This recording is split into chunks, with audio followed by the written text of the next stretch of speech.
आप नहीं जानते कि ये किसी लड़के से प्यार करती है?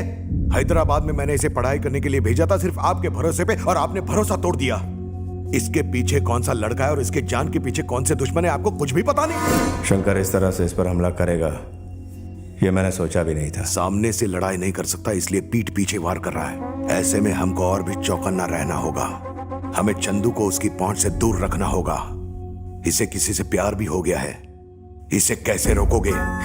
दीदी की गलती मैं नहीं दोहराऊंगी भैया। आपकी रजामंदी के बिना मैं शादी नहीं करूंगी। कुछ मत बोलो तुम। मैं भरत से तुम्हारी दीदी की शादी करने वाला था, लेकिन वो भाग गई।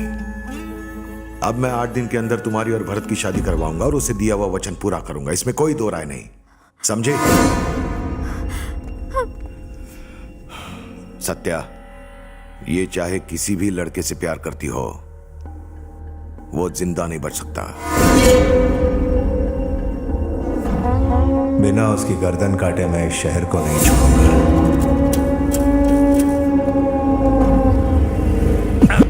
ध्यान से सुनो, अगर हमने भैया से कहा कि हम उसे ढूंढ नहीं पाए तो भैया हमारा राशन कार्ड से नाम कटवाएंगे और उसे ढूंढने दोबारा भेजेंगे।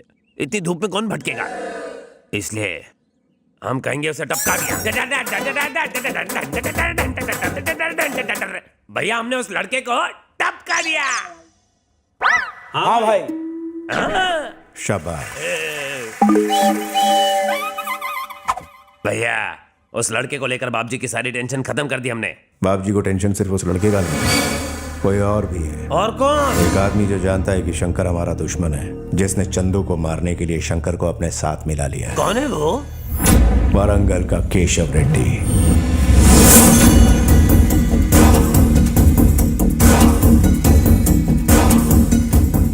जो मेरे लिए काम करता है उसके लिए 100 खून भी माफ है, लेकिन मेरे खिलाफ काम करने वाला गद्दार कहलाएगा। या तो वो गद्दार अपना नाम बताए, नहीं तो 10 मिनट में मेरा फोन बजेगा और बाप जी को मेरा प्लान किसने लीक किया पता चल जाएगा। अगर ईमानदारी से अपना नाम बताओगे तो जीवन दान मिलेगा, नहीं तो गीदड़ की मौत मरोगे।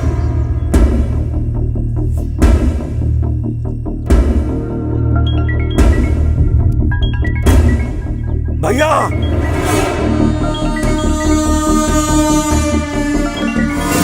ओए मिश्रा, काम हो गया, फोन काट दे।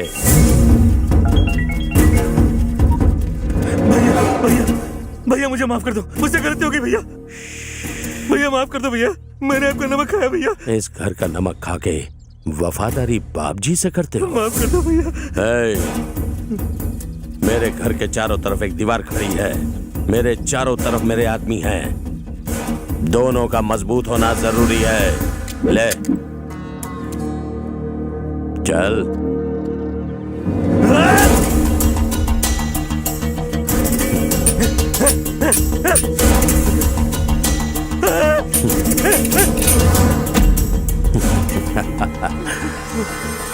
माफ कर दो भैया, माफ कर दो। अपनी वफादारी दिखाने का दूसरा मौका भी खो दिया।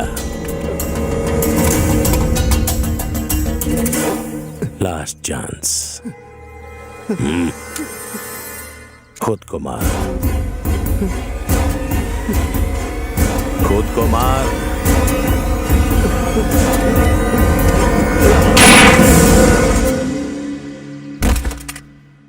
भैया भैया क्या है? अभी अभी खबर आई है कि बाप जी की बहन दोबारा घर लौट आई है। मौत से बचकर कोई कहां तक भागेगा?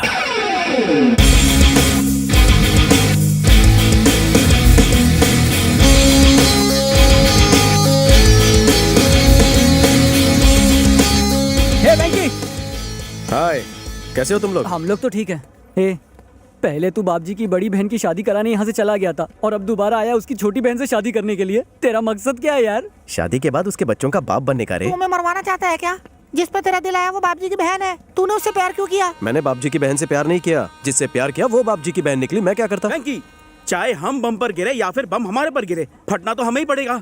बाप जी के गुंडे हर जगह तुझे तलवार लेके ढूंढ रहे हैं। अगर उन्हें पता चला कि तू उनकी छोटी बहन से शादी करने वाला है तो वो तेरा मर्डर ही कर देंगे। तू चाहता क्या है? मुझे उन्हें अपनी स्टाइल से मनाना पड़ेगा। वो नहीं माने तो? लड़की लेकर रफू चक्कर हो जाऊंगा।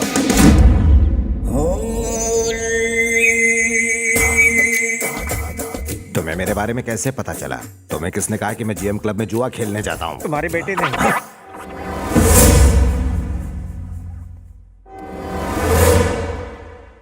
गुस्से से मत देखिए, सुसु आती है। तुम्हारा नाम क्या है? मेरा नाम पप्पू पापा राव है, प्यार से लोग पप्पी कहते हैं। एक मिनट, क्या इन्होंने मेरा नाम पूछा? सर, मेरा नाम सिपे सालार है, प्यार से सिप्पी कहते हैं। क्या काम करते हो? सुबह पूजा में ब्रेक लेके ब्रेकफास्ट करता हूँ, फिर रेस्ट करता हूँ, उसके बाद लंच लेता हूँ। मतलब? ब्रेकफास्ट करने के बाद रेस्ट करता है, रेस्ट करने के बाद फिर से ब्रेकफास्ट करता है, यानी सिर्फ खाता है और आराम करता है। मारिए मत। ज्यादा भंकस की ना तो खटिया खड़ी कर दूंगा। अब जल्दी बता, तेरा बेटा कहाँ है?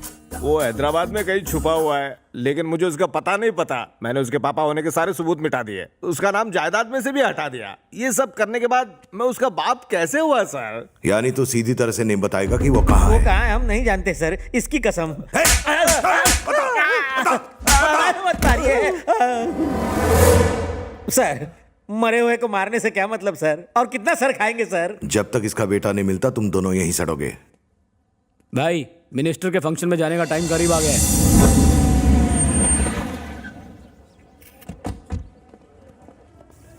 नमस्ते। नमस्ते बाप जी। कैसे हो? सलाम कबूल करो।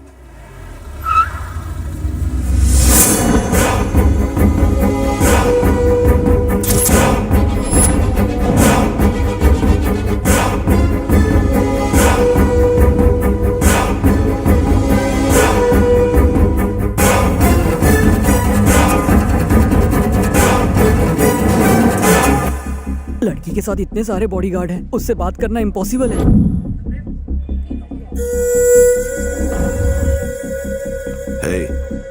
सब लोग होशियार रहना। Thank you. अगर किसी ने चालाकी दिखाई तो उसे उड़ा देंगे। Smile please. मैडम, आपसे कह रहा हूँ, स्माइल प्लीज। मैडम, कैमरे की तरफ देखकर एक बार स्माइल तो कीजिए।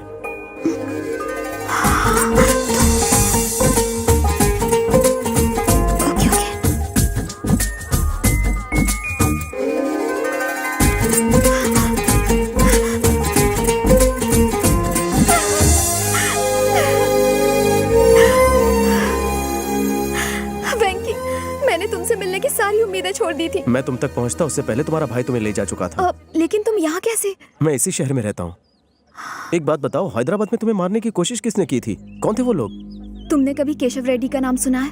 मैं उसे जानता हूँ, वो फंक्शन में आया है। उसी केशव ने मुझे मारने की कोशिश की थी। पर क्यों?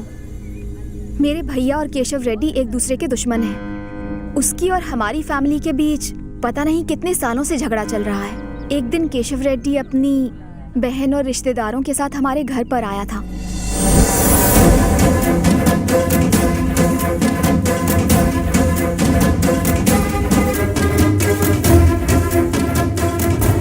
मेरी बहन ने आज तक मुझसे कुछ नहीं मांगा। उसकी इच्छा है कि वो तुमसे शादी करे। कहती है कि वो तुम्हारे बिना मर जाएगी, इसलिए अपनी दुश्मनी को भुलाकर मैं तुम्हारे घर आया। मेरी बहन से शादी कर ले बाप जी। मैं तुम्हारी बहन को पहले भी कई बार भैया ने माँ को वचन दिया था कि हम दोनों बहनों की खातिर वो शादी नहीं करेंगे, इसलिए उन्होंने रेड्डी को घर से जाने को कहा। जाइए मेरे घर से। बस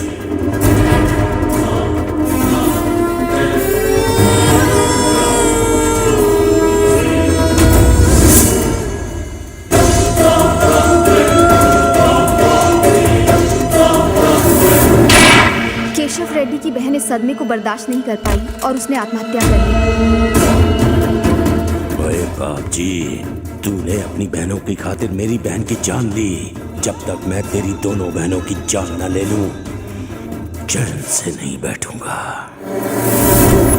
मेरे भैया ने हम दोनों बहनों को माँ का भी प्यार दिया है, कभी किसी चीज की कमी नहीं होने दी। पर दीदी ने अपने स्वार्थ के लिए भैया का दिल दुखाया। वो किसी के साथ भाग गई।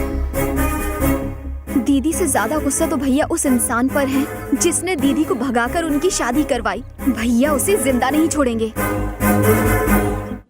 चंदू, मुझे कुछ कहना है।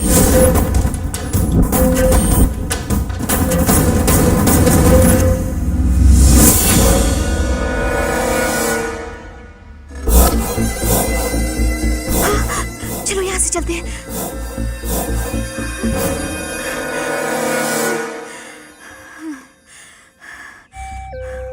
बहुत बड़ी गलती कर दी तुमने। जाने अनजाने में खुद को बहुत बड़ी मुसीबत में डाल दिया है। अगर मेरे भैया को पता चला कि मेरी दीदी को भगाने वाले तुम ही हो तो वो हमारे प्यार को एक्सेप्ट नहीं करेंगे और मैं उनकी मर्जी के खिलाफ शादी नहीं करूंगी। मेरे भैया ने हमारे लिए अपनी सारी खुशियां कुर्बान कर दी। दीदी की वजह से भैया को कितने ताने सहने पड़े। मैं दोबारा ये गलती नहीं दोहराऊंगी।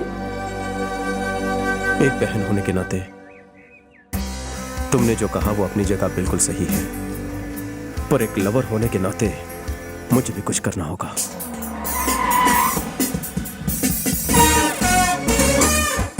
हे सूबेदार, तुम गाड़ी का यू टर्न मारो, मैं अंदर से यू टर्न मार के अभी आया। नमस्ते। Good morning, very good morning. मेरी छोटी बहन की शादी के लिए कोई अच्छा सा मुहूर्त निकालेंगे? तुम अल्ट्रा मॉडर्न पंडित को अवॉइड करके यू आर कंसल्टिंग सम देसी लोकल ज्योतिष, और जब उससे काम नहीं बना तो झक मार के you had to call me. Am I right bro? ऐसी कोई बात नहीं है। उस वक्त आप गरबा खेलने के लिए अमेरिका गए हुए थे। जस्ट फॉरगेट इट बाबूजी। थर्स्टी होने पर मिनरल वाटर पीते हैं, you don't drink phenyl juice, correct bro? एक फेवरेबल मुहूर्त तो निकला है पर लोकेशन में लोचा है। मतलब? सिंपल है। तुम्हारे घर के वास्तु के हिसाब से माल तो तुम्हारे पास बहुत है, लेकिन तुम्हारे अक्खे घर में शांति में से नो पीस ऑफ माइंड। साफ साफ हिंदी में बोलिए पंडित जी। जब तक तुम इस घर में रहोगे तुम्हारी बहन की शादी होना मुश्किल है। वो क्यों? बहुत ही हार्डवर्क और स्ट्रगल करके तुमने इस घर का फाउंडेशन रखा है, इंपोर्टेड चीजों से इसको डेकोरेट किया है, लेकिन वास्तु पे बिल्कुल ध्यान नहीं दिया ब्रो। वास्तु फॉलो करना पड़ेगा। Now pay attention. तुमने वेस्ट साइड को वेस्ट कर दिया, नॉर्थ को निगलेक्ट कर दिया, इसलिए ईस्ट एंड साउथ ओवरलोडेड, और तुम्हारी बहन को कैंसर है। क्या बोला? सॉरी, बहन को कैंसर है? हाँ, तुम्हारा नाम क्या है? What is your name? Bunty तो बावड़ा। गर्लफ्रेंड का नाम बबली बावली होगा। सुनो हमटी नमटी, ये बीमारी वाला नहीं, राशि वाला कैंसर है। कर राशि। हाँ। और इस राशि से कैलकुलेट करके बता सकता हूँ कि अब तक वो किसी लड़के के लव में पड़ चुकी होगी। सही कहा। ये एज प्रॉब्लम नहीं है माय ब्रो, वास्तु प्रॉब्लम है। कोई उपाय बताइए ना। मेरी मानो तो जल्दी से दूसरे घर में शिफ्ट हो जाओ। एक ऐसा घर जिसके ईस्ट डायरेक्शन में बहुत बड़ा ब्लू कलर का स्विमिंग पूल हो, एंट्री करने के लिए एक बहुत बड़ा डोर हो, एंटर करते ही राइट साइड में लेफ्ट साइड में स्टेप्स होने चाहिए। इतनी सारी कंडीशंस बता दी हैं, घर भी तुम्हें ढूंढ के दे दो। आपके बैड लक का एक और फैक्टर ये भी है, ये हमटी डमटी, इसे घर के आसपास ज्यादा घूमने मत देना। Okay. See you।